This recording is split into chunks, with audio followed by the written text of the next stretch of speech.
Assalamualaikum warahmatullahi wabarakatuh. Kali ini Dwi akan menyampaikan video tutorial mengenai Microsoft Word pada menu Home. Di sini Dwi menggunakan Microsoft Word 2019.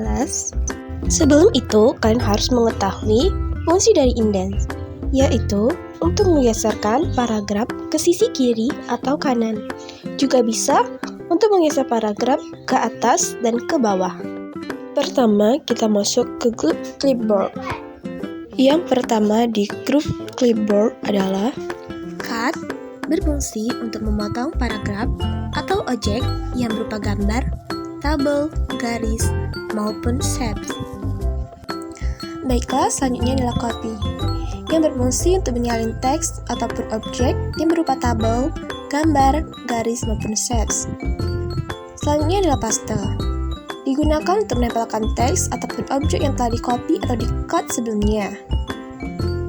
Dan keyboard berfungsi untuk menyimpan teks ataupun objek yang telah di-copy sebelumnya, lalu ditempelkan di lembar kerja kita.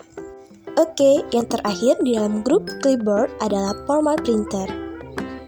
Format printer berfungsi untuk mengulangi perintah pemformatan yang sebelumnya. Sekarang kita masuk ke grup yang kedua, yaitu grup font. Yang pertama adalah font, yang berfungsi untuk menyesuaikan jenis atau style huruf yang kita inginkan, baik itu sebagian maupun keseluruhan teks. Selanjutnya adalah font size, berfungsi untuk mengubah ukuran huruf yang kita inginkan dalam lembar kerja kita. Selanjutnya adalah increase font size, yang berfungsi untuk memperbesar ukuran huruf ataupun kata yang kita inginkan. Dan decrease font size berfungsi untuk memperkecil ukuran huruf ataupun kata yang kita inginkan. Change case terdiri dari beberapa macam, yaitu sentence case, lowercase, uppercase, capitalized H word, and toggle case. Pertama adalah sentence case, berfungsi untuk mengubah kata atau kalimat supaya hanya di awal saja yang berhuruf kapital. Lalu, lowercase berfungsi untuk mengubah keseluruhan kata menjadi huruf kecil. Dan uppercase berfungsi untuk mengubah setiap kata menjadi huruf kapital. Dan capitalized H word berfungsi untuk mengubah setiap awal kata menjadi huruf kapital dan selanjutnya berhuruf kecil. Terakhir, toggle case berfungsi untuk mengubah awal kata menjadi huruf kecil dan selanjutnya menjadi huruf kapital. Selanjutnya adalah clear all formatting, yang berfungsi untuk menghapus semua performatan yang telah kita pilih ke performatan yang sebelumnya. Selanjutnya adalah bold, berfungsi untuk memberikan efek cetak tebal pada teks. Dan ingredients memberikan efek cetak miring pada teks. Underline memberikan efek garis bawah pada teks.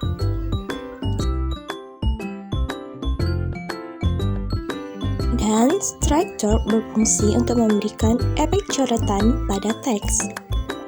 Selanjutnya, subscript memberikan tanda pangkat di bagian bawah.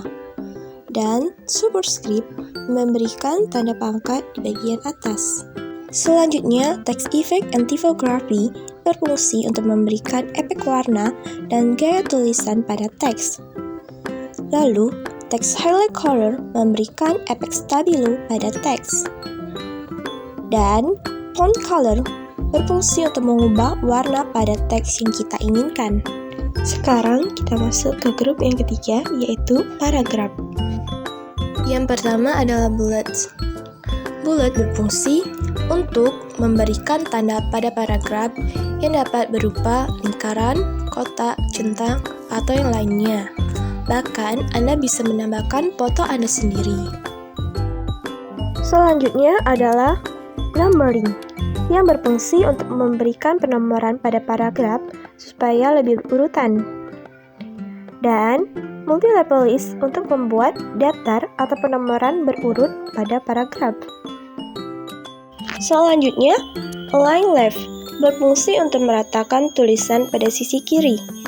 Center berfungsi untuk meratakan tulisan pada sisi tengah.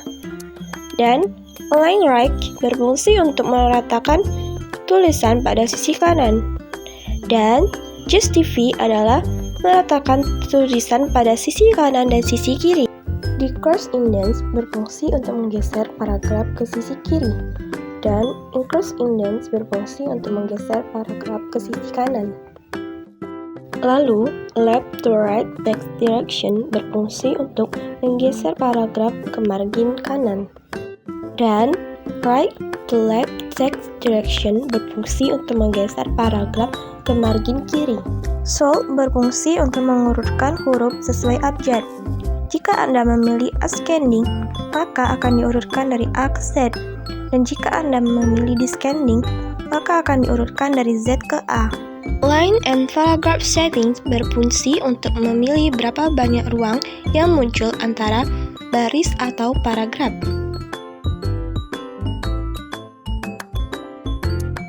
Shading berfungsi untuk memberi warna latar belakang pada teks. Dan border berfungsi untuk menambah atau menghapus garis perbatasan pada teks, baik itu di bagian bawah, atas, kiri, kanan, keseluruhan, dan yang lainnya. Show or hide berfungsi menampilkan atau menyembunyikan tanda paragraf dan simbol pemformatan. Bisa juga untuk menentukan batas dari paragraf. Sekarang kita masuk ke grup yang keempat, yaitu style.